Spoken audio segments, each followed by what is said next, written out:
Hola, estimados alumnos, estimados y estimadas estudiantes. Daremos inicio ahora a nuestro segundo envío de esta clase, digamos, a través del canal de YouTube que he creado.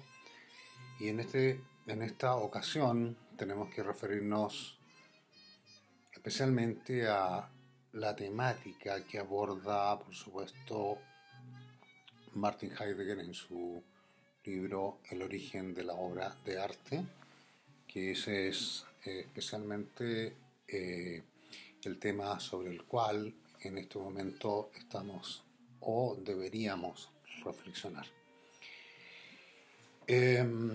Primero y antes que todo, debemos entender que la estética es una disciplina que se interroga sobre el ser de la obra de arte. Es decir, ¿qué hace que una obra de arte sea arte? Y en este sentido, la pregunta de Heidegger se vincula especialmente con esa cuestión. Es decir, cómo yo, ser interrogante, ¿cierto?, me instalo frente a la obra de arte y la entiendo como un ser para mí. Es decir, me confronto, por decirlo de este modo, a algo con sentido. Y ese sentido es el que en el fondo me permite definir que estoy frente a una obra de arte porque me interroga a mí mismo, interroga mi ser y yo entro en una relación, digámoslo así, de complicidad con ese ser o, si se quiere, de compromiso. En el fondo, cada vez que nosotros estamos frente a una obra de arte, entendemos que una obra de arte es arte en cuanto reclama, nos reclama y reclama nuestro ser para tener un diálogo de interrogación con ella. En este sentido, digamos, es como nosotros, y Heidegger de alguna u otra forma, intenta explicar el origen de la obra de arte, porque en este sentido tenemos que atender a aquella pregunta singular, pero evidentemente necesaria, que tiene que ver con que, en el fondo, ¿qué hace que una obra de arte sea arte? ¿Es el artista? Es decir, es porque hay alguien que se denomina artista y que hizo una obra de arte, que esta es arte porque alguien que la hizo y se llama artista la hizo. Es decir, la obra es, en este caso, una dependencia del artista.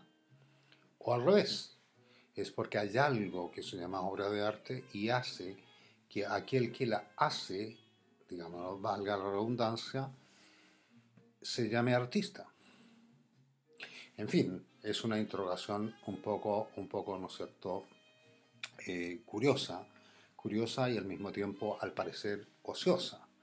Pero finalmente, digamos, tenemos que aceptar, como Heidegger lo hace, que finalmente hay algo que está más allá de la obra de arte y del artista, que es, en el fondo, el arte mismo.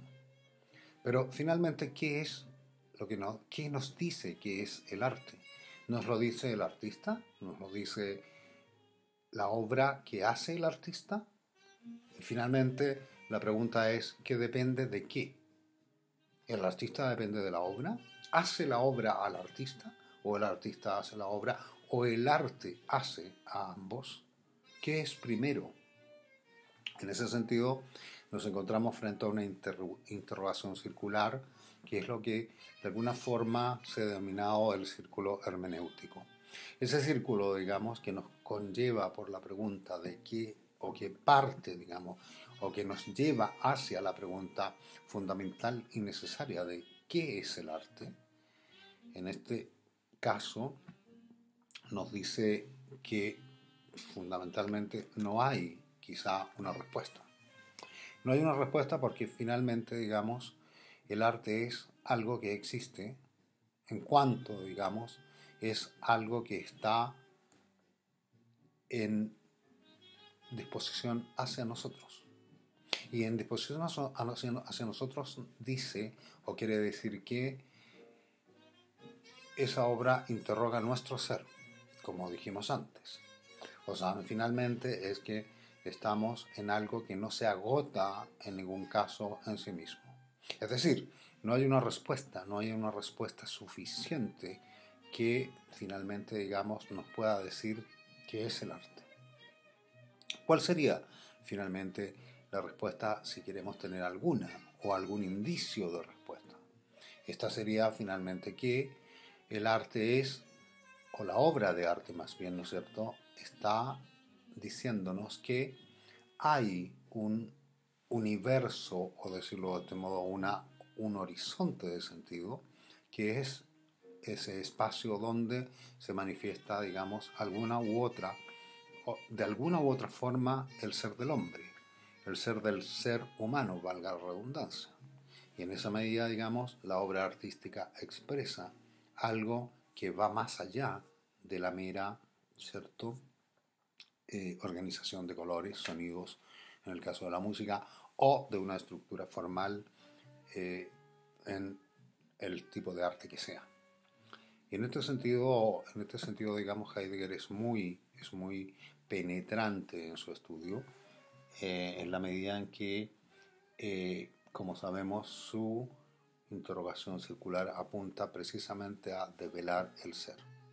Y en este sentido deberíamos admitir que Heidegger tiene razón cuando dice que finalmente la obra de arte es algo que trasciende, ¿cierto?, lo inmediato, y finalmente nos lleva hacia un mundo que va más allá. Va más allá, y allí es donde nosotros podríamos encontrar finalmente el sentido de la obra de arte, del cual no estamos seguros tampoco y que no se agota tampoco en una explicación exhaustiva. Es decir, podemos explicar lo que es el arte en algún momento y en algún minuto, pero esa explicación es siempre, ¿cierto?, momentánea. No es definitiva, es una explicación que de alguna manera puede ser válida en un momento, pero que en cuanto la obra de arte es algo que está continuamente releyéndose, rehaciéndose, para la estética es siempre un enigma. Y en esa medida, digamos, esto nos pone también en una posición súper interesante que tiene que ver con el problema de la relación de la obra de arte con el público y también con aquellos y aquellas situaciones que constituyen ciertas maneras y ciertas formas de entender el arte y la historia y que han ido variando y, digámoslo así, se han ido transformando a través del paso del tiempo. Es decir, en algún momento la obra de arte, y esto tiene que ver con la cuestión clásica, fue considerada, ¿cierto?, una cuestión fundamentalmente mimética, es decir, una imitación de la realidad. El arte era arte en cuanto más parecido era o mejor imitaba o copiaba las apariencias de lo real, de acuerdo, por supuesto, a una percepción o una concepción más bien platónica de la, ¿cierto?, de la posibilidad de acercarse al conocimiento. Y en este caso, ¿no es cierto?, estamos definitivamente centrándonos en el mundo de las apariencias y del mundo sensible.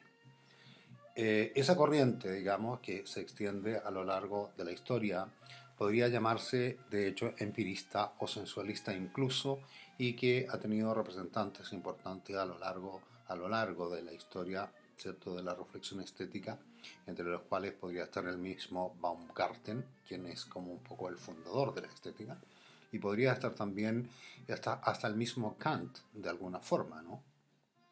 Pero por otra parte, hay una corriente que es la corriente que se puede llamar intelectualista, que también está fundada en la antigüedad clásica, y esa corriente es la que nos quiere decir que el arte es algo que está sujeto a unas estructuras, ¿cierto?, a una cuestión elemental que estaría dada por una cierta regulación a priori, ¿verdad?, de la construcción artística, basada en este caso, ¿verdad?, en lo que se podría concebir, digamos, como el elemento fundamental de aquello que es bello. Es decir, la proporción, la armonía, por ejemplo, y ese tipo de cosas, basada en fundamentos, por ejemplo, matemáticos o pitagóricos, si se quiere, no lo sé, pero que de alguna forma nos indican que todo aquello artístico, todo lo que es artístico es aquello que está, y es bello entonces, porque está basado en una construcción que es armónica, y en cuanto a armónica es placentera a los sentidos, pero es una construcción racional. Esa corriente intelectualista, cierto, padece de un prejuicio al igual que la corriente empirista o sensualista, porque ambas, cierto, tienden a suponer que o a instalar la idea de que lo que es artístico está determinado de antemano por una idea del arte, de una idea del arte preexistente. Es decir, preexistente porque, ¿no es cierto?, nosotros no podríamos decir que una obra de arte es arte porque basamos nuestro conocimiento de ella para valorarla en algo que anticipadamente sabemos. Es decir, estas corrientes pecan, ¿no es cierto?, de ciertos conceptos previos que se dan por sentados y que de alguna forma son muy cuestionables. Pero eso, digamos, para la estética clásica, que era válido para la estética clásica, digamos, al menos en nuestra contemporaneidad ya no tiene valor o validez, más bien, digámoslo así, aunque tiene valor histórico, por supuesto, para el estudio de lo que es el desarrollo de la estética. Y en este sentido, digamos, deberíamos atender a que finalmente, digamos, la obra de arte es algo que está siempre en un estado de lo porvenir. Es decir, nunca sabemos cómo será, cómo devendrá, ni qué nos va a decir. Y de hecho es un lenguaje abierto que se está continuamente reformulando y se está continuamente reinterpretando. Dejamos esto hasta aquí para seguir comentando más adelante otras cosas del interés de todos y todas. Muchos cariños, un abrazo, saludos.